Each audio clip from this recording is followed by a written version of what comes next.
Travels of terror, strange and spooky spots across America. The Bram Stoker Award-nominated horror duo of Kelly Florence and Meg Hafdahl is ready to take everyone on a journey across America's creepiest dark tourism locations. Grab your flashlight, garlic, and ghost hunting equipment. We're taking you on the ultimate road trip of the spookiest places around the United States. We have two events to announce now, because we have the October 11th event at the West Theater in Duluth. Laugh Till You Scream at 9 p.m. It is a combination of stand-up comedy and horror shorts, as well as an October 6th event at the Woodbury 10 at 6 p.m. And it'll be Farx Brothers Presents Pilots. We're going to show Canusa Street and I believe a Hitch List, as well as some of our shorts. And Zach will be there, and I will be there as the filmmakers, and I think we'll have the same we have the same comedians committed. Hello and welcome to MBwTFB with the Farx Brothers. We are in a very special occasion today. We just got back from watching Joker. I'm Kirk. I'm Kyle. Wait, I'm going second? Yeah, you're going second. This is MBwTFB with the Farx Brothers. You said that. You did a great job introducing the show, man. I'm impressed. Thank you. So I should talk about the jumper first, right? Jumper? Yeah, the one I saw yesterday while I was driving with Mrs. Farx was driving, and then the two Farxlings were in the back. So when she started going, ah! I was like, what, did you take another wrong turn?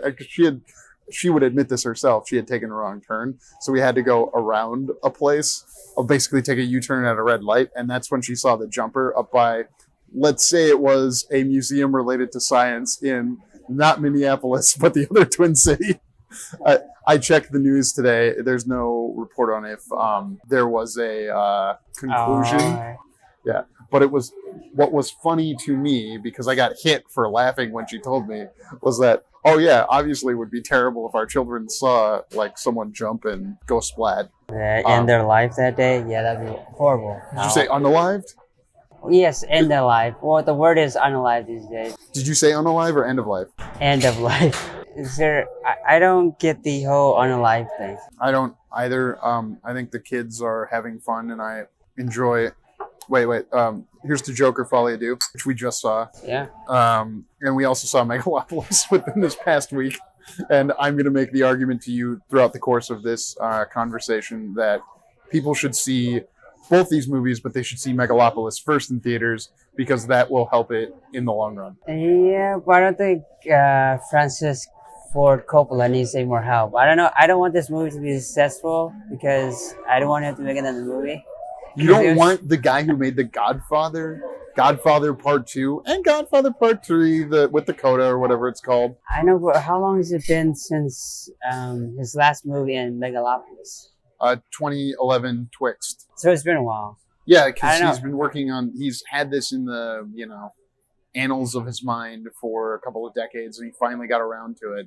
And there have been various versions. I had a good time. I was upset we didn't have the person who talked at the screen. I would like to sign up to be one of those guys. One of those guys who talk through the screen? So when Adam Driver is taking the questions, they're supposedly supposed to be someone that gets up and yells at the screen, hey, I'm asking you a question, Adam Driver. And then he responds in the movie. And what we heard or saw was just not that question being asked, because there's a lot of questions being asked at once in that scene.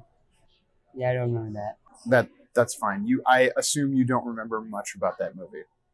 My issue with it is also that everything is so vague. We know he can stop time, but why does he stop time? What's the point of him stopping time? It's a fable. It doesn't explain anything, though. It can be fantastical, but it has to have a reason for him to do that. So he is the elite person who has access to extreme technology. And yeah, I appreciate that we're getting all the background music. Yeah. Or noise. Are you going to be able to cut very much? I'll try.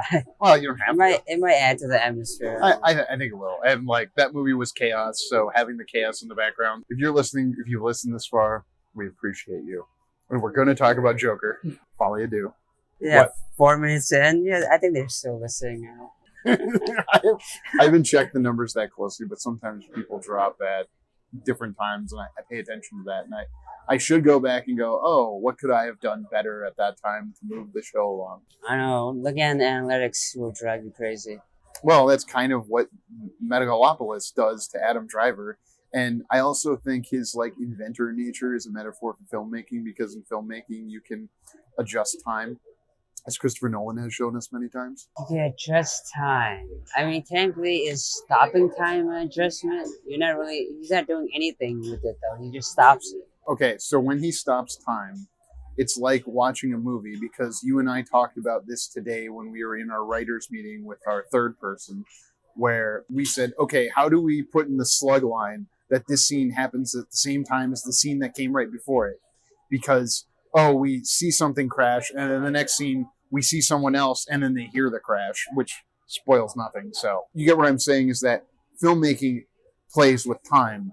And the thing that Francis Ford Coppola understands the best in life, I would argue, is making movies. Because he's changed the art of making movies, and he's made some of the most significant movies over the half time that movies have existed.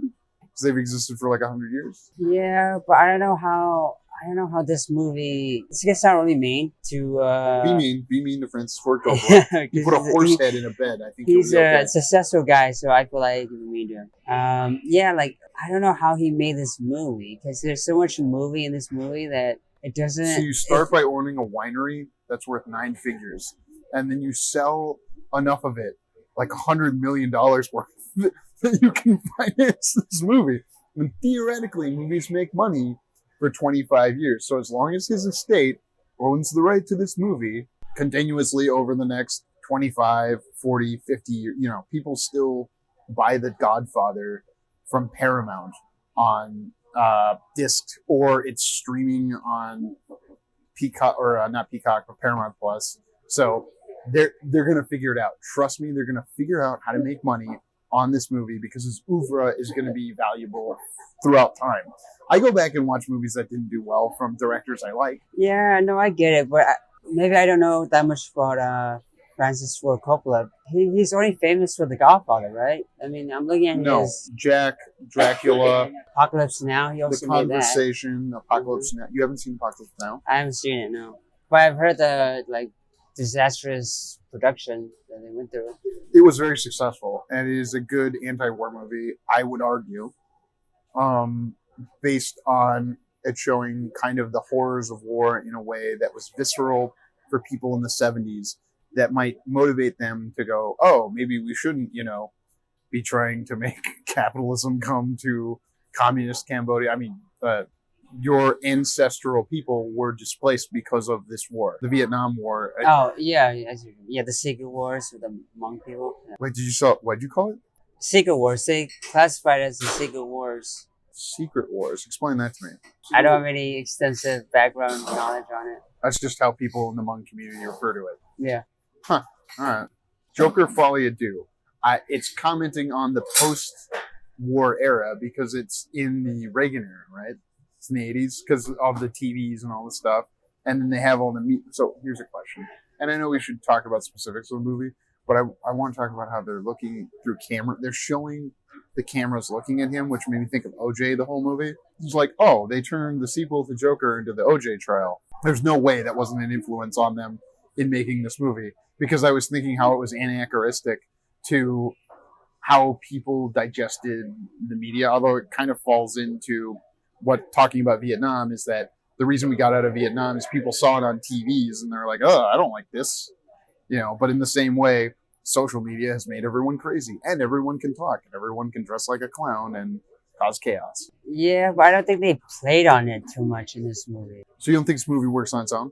No, on its You're own, thinking about it. I think technically it could, because they give you so much of a recap of the first one. You don't really need to see the first one to understand what's going on in the second one. And all of these movies exist in a world where Batman is yet to come. So they're a reflection of something else. And Nick would freak out.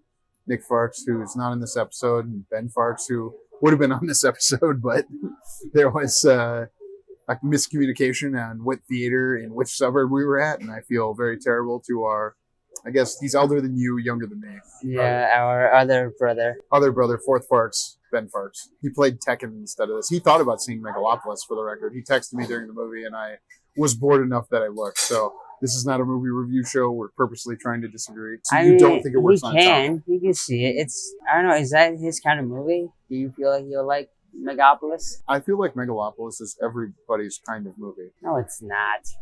It has a hard time deciding what it wants to be. Like Joker. I honestly, if Joker leaned on being a musical, I might have liked it more. But it's so, it doesn't really know when it wants to be a musical and when it doesn't. So you're looking at the outline we sort of discussed. You know how Scrubs had those cutaways? Yeah. And early on in the movie, you think that the musical sequences are part of the movie, but then they're not because they only sing sometimes in the actual narrative of the movie. Usually when they cut to the musical sequences, they're like a dream sequence.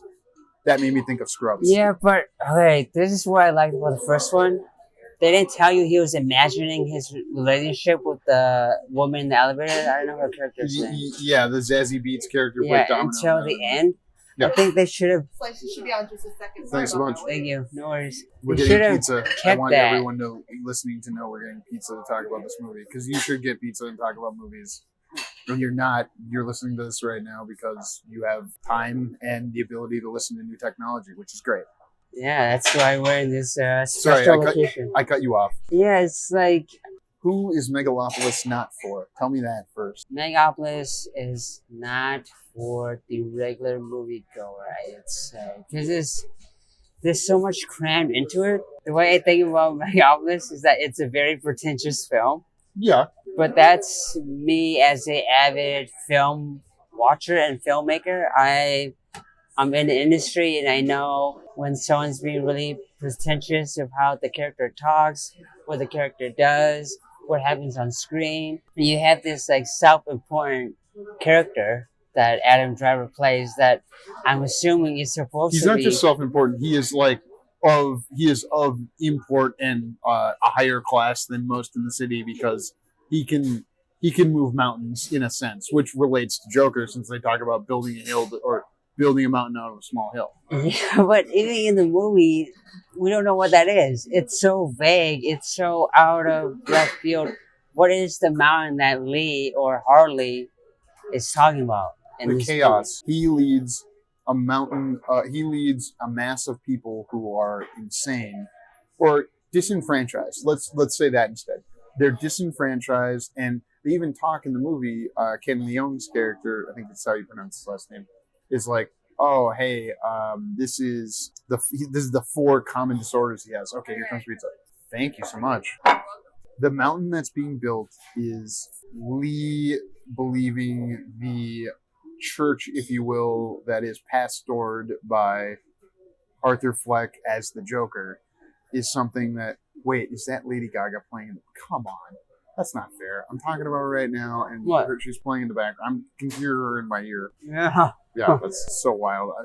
Kirk's going to be taking up some of that noise. I think we're also covered by something because... I hope so, because this is going to be a hell of the edit. She is in love with the idea of Joker, not Arthur Fleck. And that was interesting to me because that plays off the theme of the first movie where he thinks he's in love with this woman and he's created this whole thing that is not real. Which I think is ironic because he created this entire fantasy to be with this woman in the first movie. He kind of took her out of that fantasy and now he can't be with her. Don't you think it's gonna... You're spoiling the movie. The movie's arc is about her falling in love with the fantasy of him. So instead of him falling in love with the fantasy of relationship he has with somebody else falls in love with the fantasy of him. It's a reversal on the theme and it's unique unto itself. And says something about the larger character of, whoever the Joker is, because one of the follies of Batman is that it's fascist, elite order coming down on a insufficiently bureaucratized urban environment. I remember what I was going to say. So I thought the first one was a lot more clever. This one felt a little too self-indulgent. I think given the runtime, I think they were trying to cram a lot of stuff in that. You thought it should have been longer? No, I think it should have been shorter. I don't think they needed it. Because, at the beginning of the film, he's getting out of his room, that whole scene and him getting shaved, I think that went a little too long. We don't need to see that. We don't need to see him walk through the hallways of the prison. The Pixar story, like Seven Beats or something to the effect of, you need to understand what someone's life is like. Not to purposely go back on the first movie, but the first movie introduces us to the drudgery of his life as a free man, and this is introducing us to his the drudgery of his life as a not free person. Yeah, but that's why I said the first one's more clever. You give him a condition. He can't control his laughter. That's why he's like this. He's trying to be a comedian. He fails. He's trying to be a clown. He fails. We know kind of what people in prison go through. They go through the same mundane thing.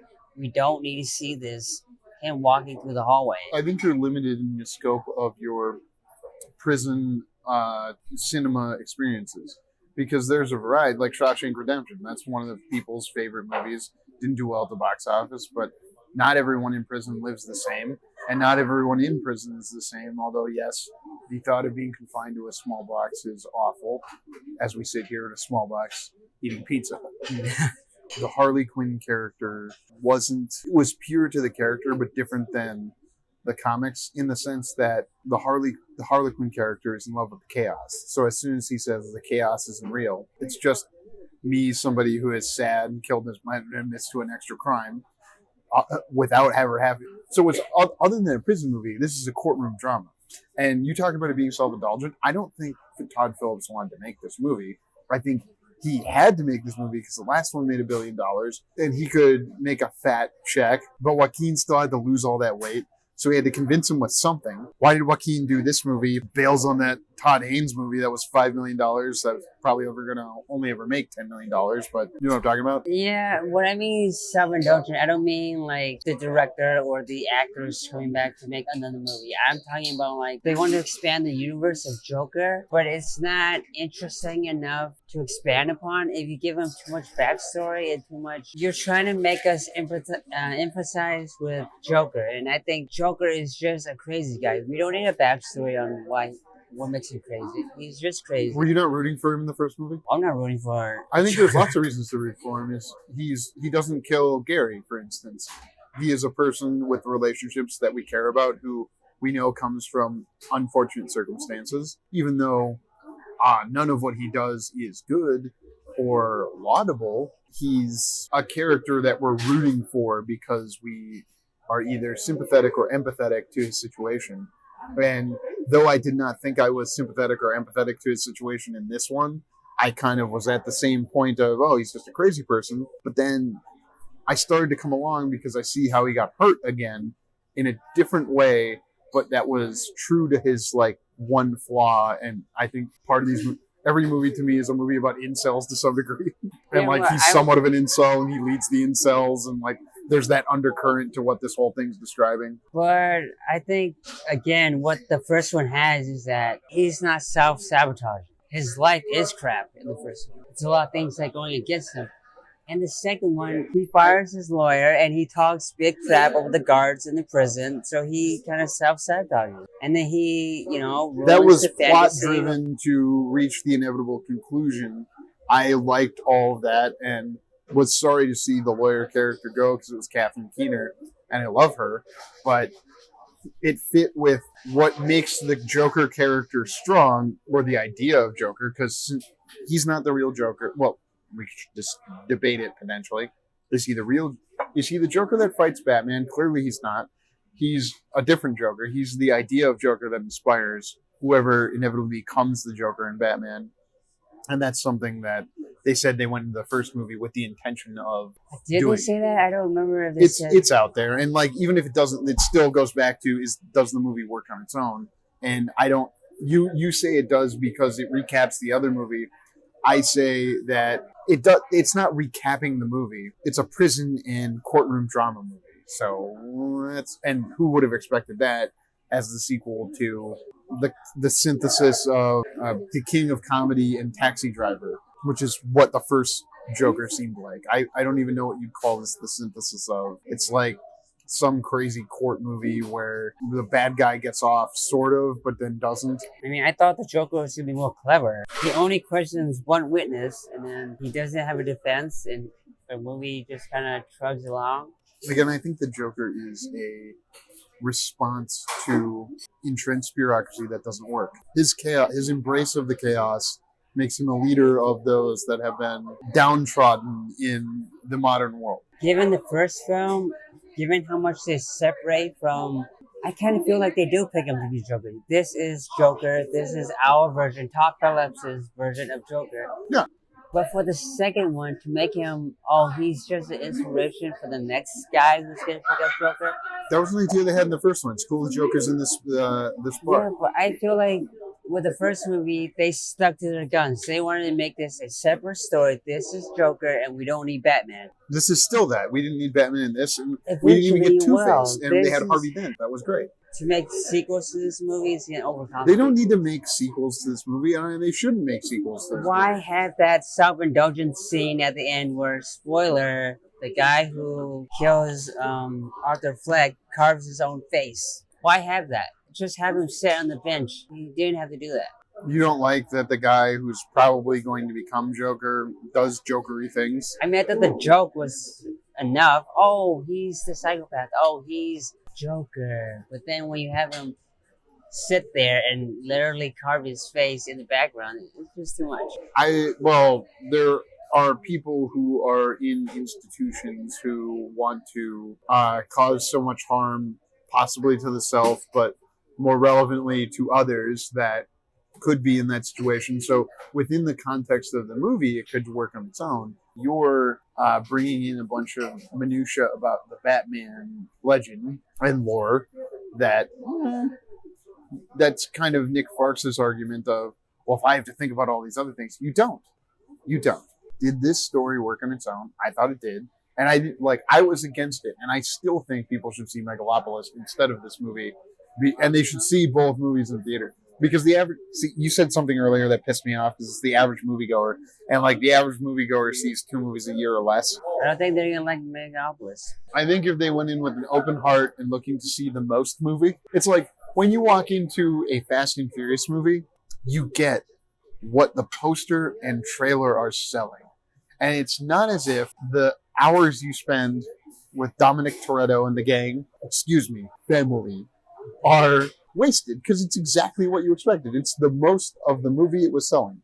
This is a Martin Scorsese pastiche of the Batman universe because to some degree, Todd Phillips is like Tim Burton. He thinks comics are dumb and for kids. And part of me agrees with him. Part of me doesn't. It's interesting that you can take these broad concepts that relate to current culture IP that's what it is. It's somebody's IP. Tell a wacky story about, okay, let's go back to the first Joker. Remember the BS around that movie? You're going to get shot if you go to the movie. Well, yeah, there was that. And I still think there is that because he basically, it made you empathize with an incel. Right, at least, and that's good. In the first movie or the second one? The first one. Yeah. It makes you empathize with an incel. The second one makes you empathize with an edgelord because he becomes an edgelord. And then when the girl who all the bad guys want to quote the Bowling for Soup song goes after him. And he's like, oh, I'm not actually an edgelord. I'm a sensitive boy. She's like, no, lame. You know how you always ask Nick how to fix the movie? How to fix the movie. Yeah, how would you fix the movie? Harley should have killed herself. That way you have Arthur Fleck having to go back into the fantasy. He must be Joker. He is stuck in this fantasy of being Joker.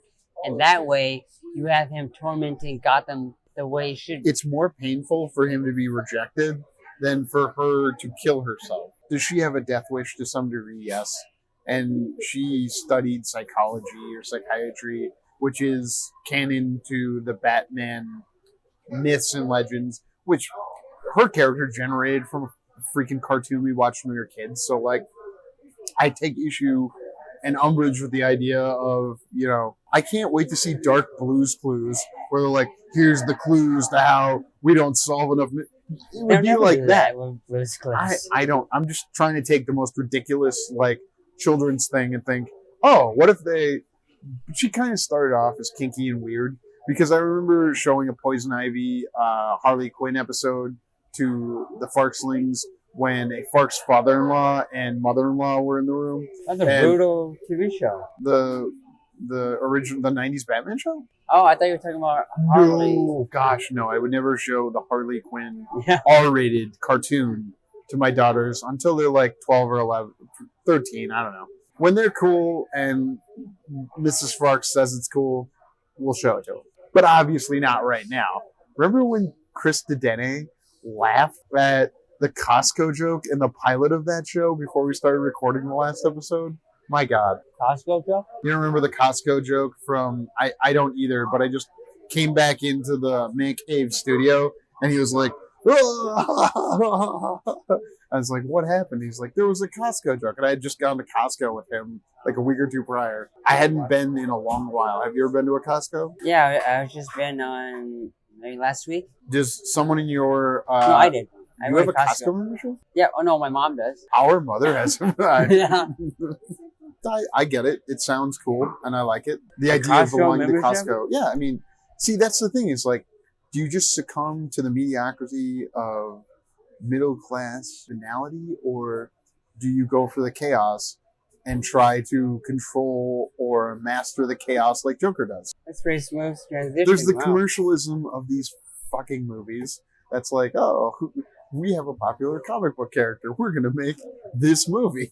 And then there's the dark story that these fucked up weird people want to tell. Well, I mean, it's funny that, I don't know, has DC always been known for their dark stories? Have they always been known for that? I guess in the 80s, Frank Miller kind of took a dark turn with the Batman stories. In the 70s, Doctor Strange was very dark. When there's Dracula comics, I believe from the 60s and 70s, there's always been dark. Penny Dreadfuls, when you go back to the printing press, and they first started because of the, I don't know, difficulty of living life or whatever they make, that's life, you know. There's always been negative stories because the Penny Dreadfuls were scary stories to make the proletariat pacified. I don't think that was their intent necessarily, but we talked about this with Chelsea Knight on the... A Chelsea Knight's Tale. Well, Chelsea Knight's... Thank you. You came up with that. Yeah, I did. Good job. She brought up it's very painful to write things, so you have to. I think the pain that gives you the ability to write has to be so much greater than the pain that it is to write. And like, it's not painful to sit down and type at a keyboard or take a pen, but on some level, there's this thing that the more you want to do it, it's harder to do. You ever have that? Not really. God bless you, Kirkland Farx. I mean, that and for writing, I don't think. Maybe filmmaking. Sure. The Yeah. point being that the pain has to be so much greater that causes you to want to tell this story than it takes to write things or make things, or that you got to make it. And Arthur Fleck has this weird need to get out there and make the world joyful. Because his mom, who maybe raped him, it seems, that was weird to have come into this. That wasn't in the first one, right? It's implied because he bathes her. And it's like, what's that? That's pretty gross that he's that, as an adult, clearly, and she's not an invalid. So why is this the way that he's, doing things with her? It's weird because, as I brought up to you, that our Harvey Dent and the psychiatrist that Ken Leung played are both on Industry, and the season finale.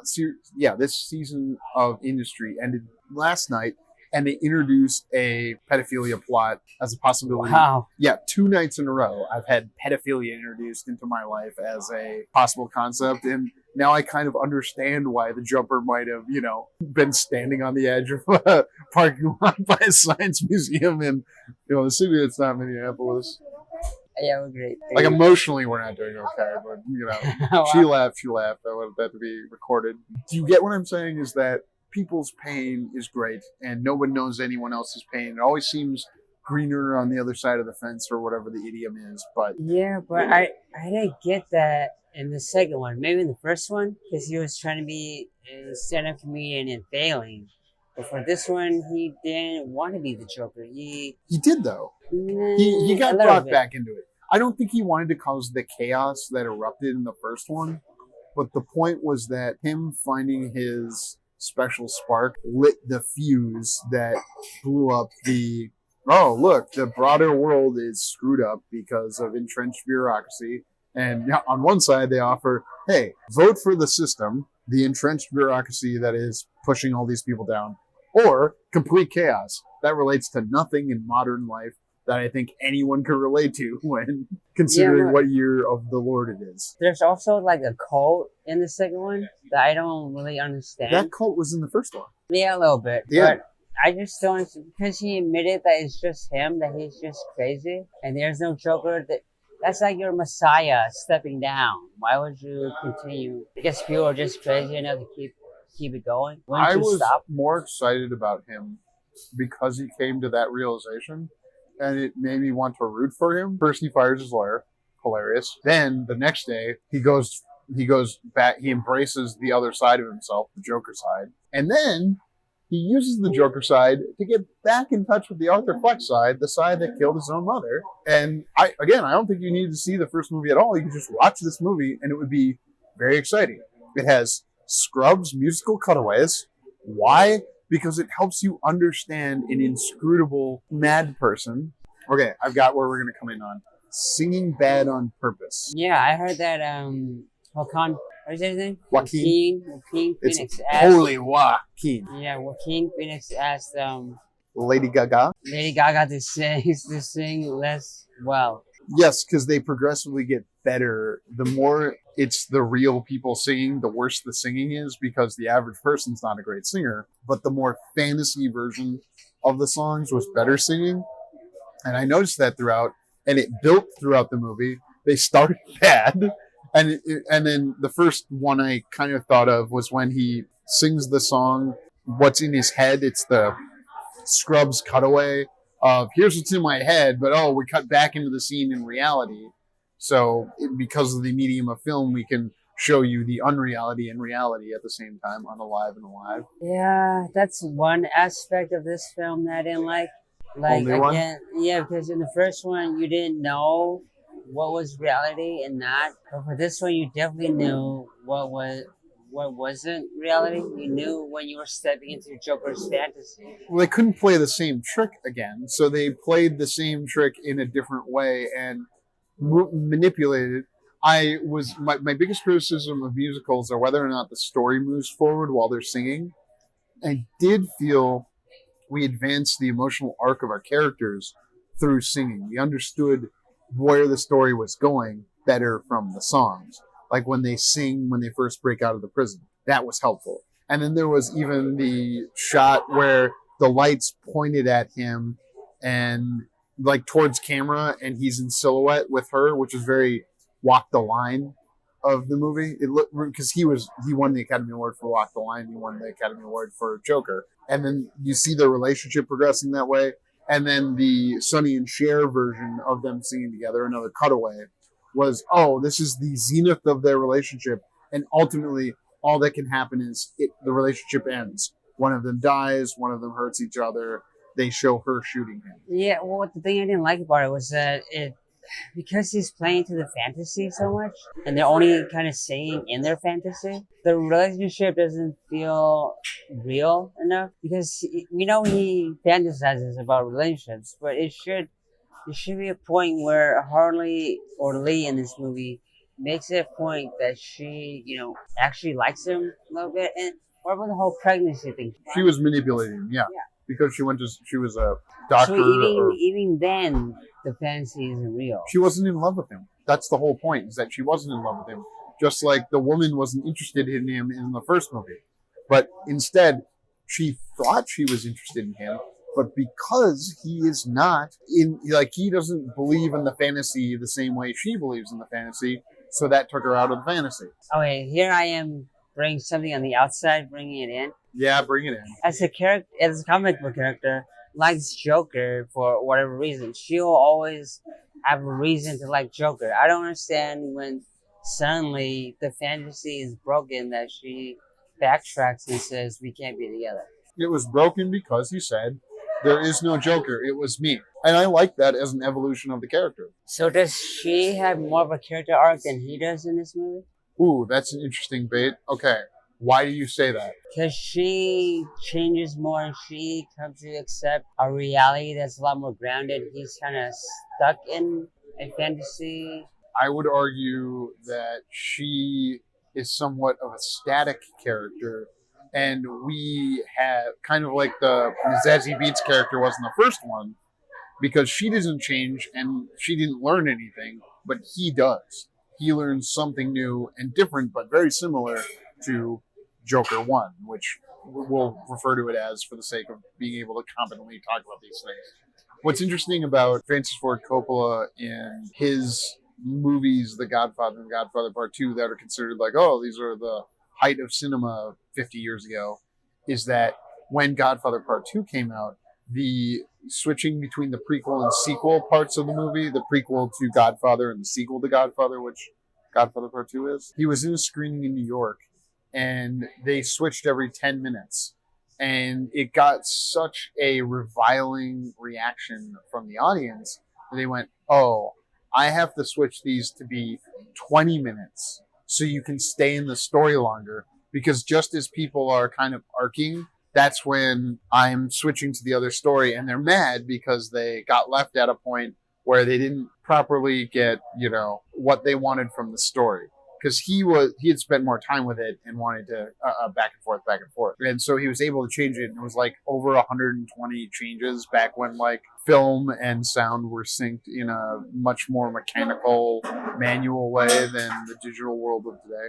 That's someone dropping stuff. And it's kind of like, Francis Ford Coppola dropped the ball in Godfather 3. Godfather 3. I was just saying Megalopolis. I haven't seen Godfather 3.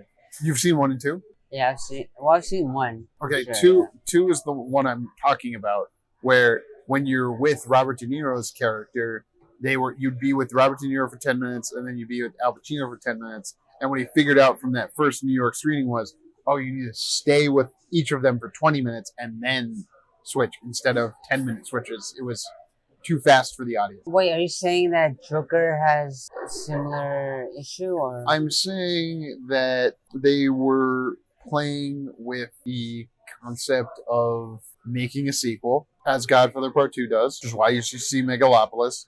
It's a sequel to everything Francis Ford Coppola's ever done. It's like a 3-part trilogy crammed into one movie. I don't agree. It is. How so much crap happens. The introduction of him and his love interest. And then you have him struggling in his journey to convince the mayor why he's doing good things. And then he gets shot. Well, the last trilogy is him rising up from that and finally accomplishing his goals. What I heard you say was there's a first act where they establish the characters, then there's a second act where it seems like he's winning, and then he doesn't, which is what second acts are. All right, to get semantical, yes, I described a 3-act movie.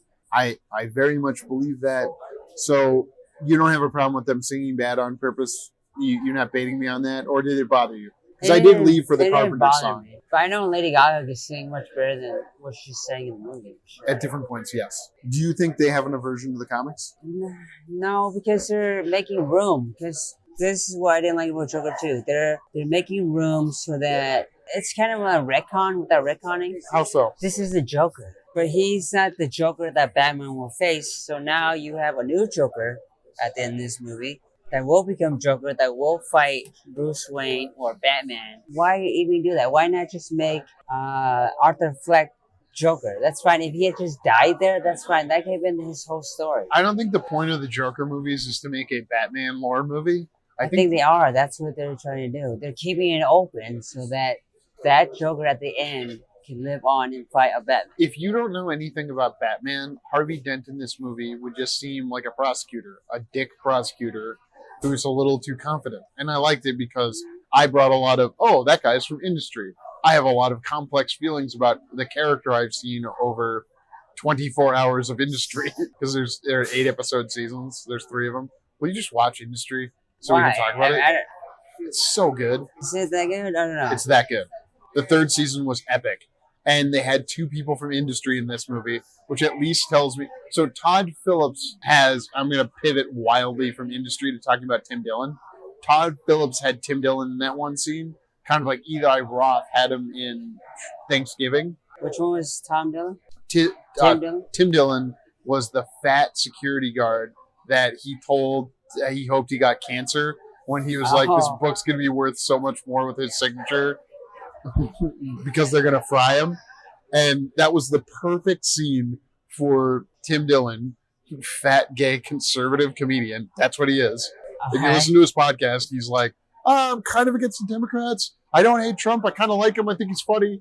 Well, you know me, I don't listen to right-wing media. So I'm not sure it counts as right-wing media. I'm just saying that it's interesting to me that Todd Phillips and Eli Roth both used Tim Dillon in their movies. And they're free to use whoever they want in their movie. Well, he's a funny character. He's funny as like a fat guy you shit on in movies because they killed him in Thanksgiving, remember? Oh, I haven't seen Thanksgiving. You haven't seen Thanksgiving? No. I thought you were with us when we. Oh yeah, you were in Atlanta when that. Yeah, I was still in Atlanta. You can watch it. Oh, we should watch it this Thanksgiving. We should do a bonus of Thanksgiving on like right before. Well, it comes out on Thanksgiving, but we do it before Thanksgiving. Obviously, it's genius, Kirk. Did you feel like the ending for Joker 2 where he escapes is the example of Deus Ex Machina? Because he kind of just is the end of the line. He's found guilty on all charges, and then at the last second he gets away. No. That's Deus Ex Machina. I thought, well, God acts as a plot machine to save the protagonist. No. It was seeded in that the movement he's leading, the cult as you describe it, are crazy cult people who would do a terrorism, which they did, which ironically was the fear of the first movie. It was, oh no, a terrorism will happen if this movie is allowed to come out.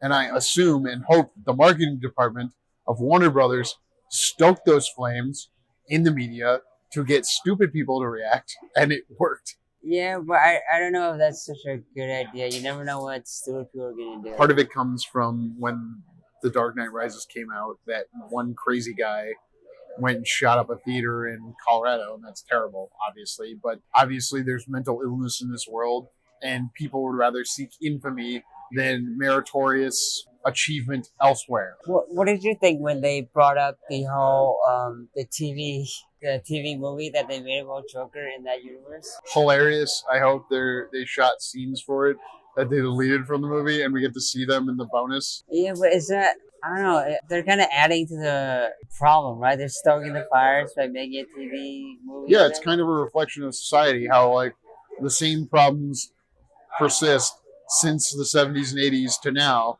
but we're talking about like, oh, should they have the TV there? Like the TVs, the technology makes everything worse, kind of like social media made crazy people, more aware of things. Cable news made it so that if you shoot up a movie theater or a school, you'll get famous for a little while. And if that's your goal, you'll accomplish it. I remember a guy in college kind of going nuts after The Dark Knight came out and adopting like the Harvey Dent persona. Yeah, and just being, we had to like go, hey man, you can't be weird at parties anymore. Like wearing that suit and flipping a coin. Like literally.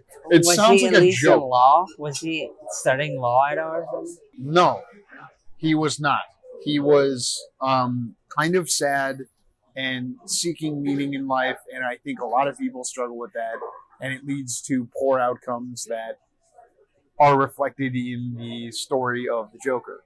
Movies, plural now, the duology. But I mean, he could have just like become a lawyer. He could have had other outlets that could help him not pick up. You're talking about this crazy, well, I'm being non-specific here because that's a true story that I haven't thought about in a while.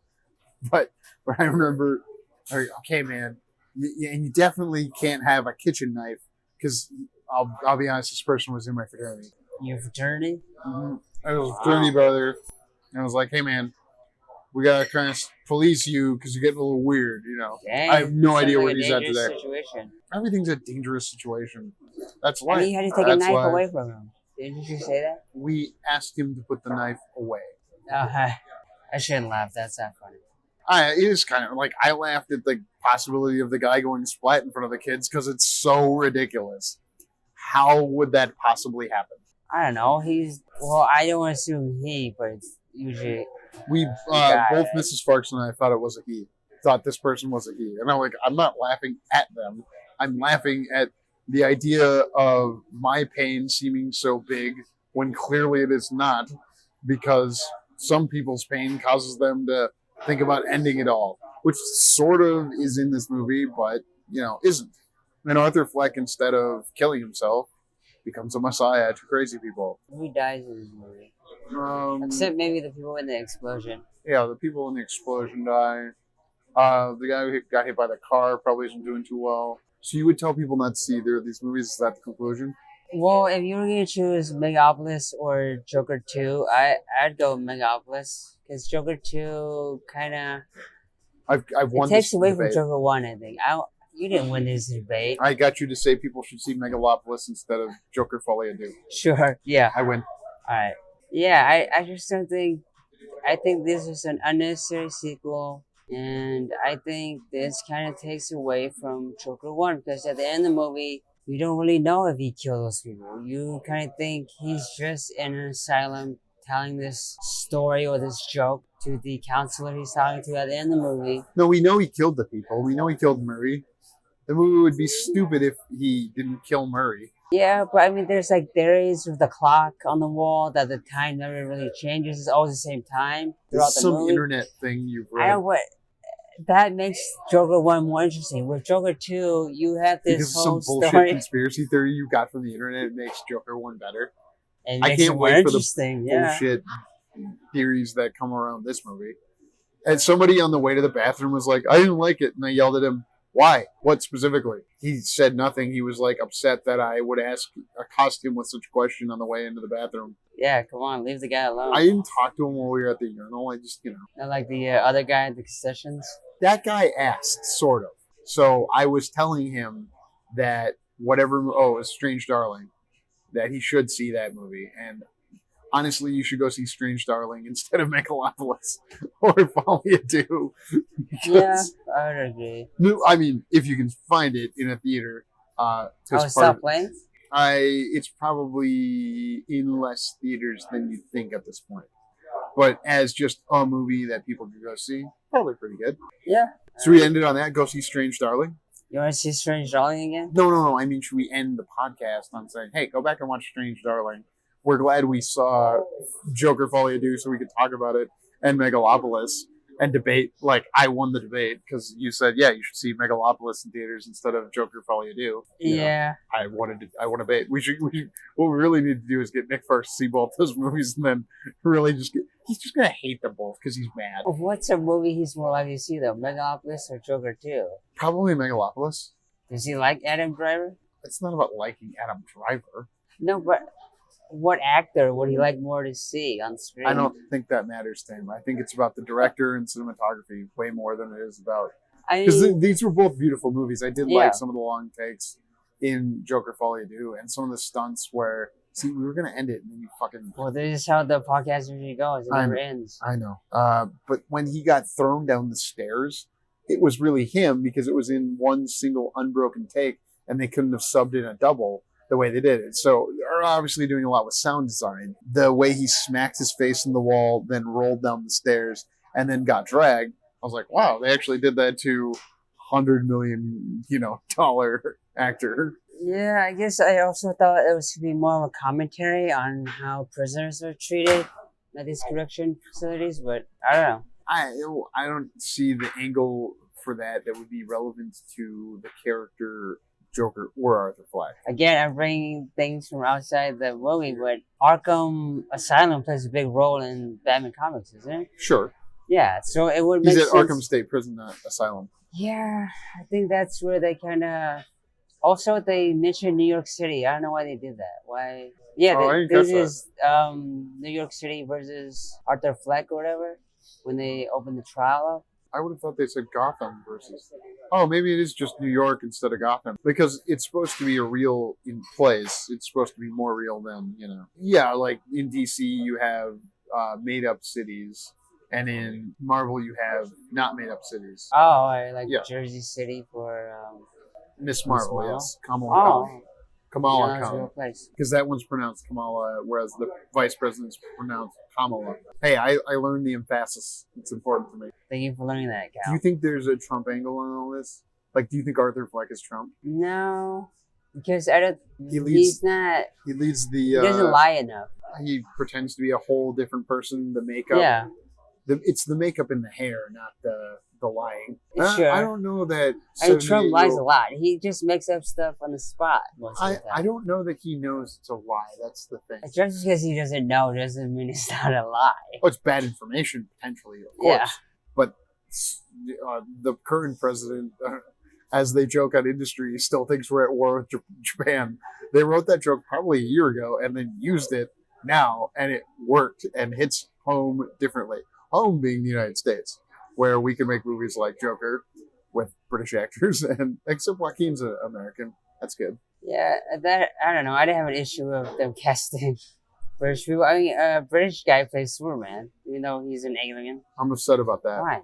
Because it should be an American. He's a Kryptonian. He's an alien anyways. No, technically, he's not even white. He's an Superman alien. is an American invention.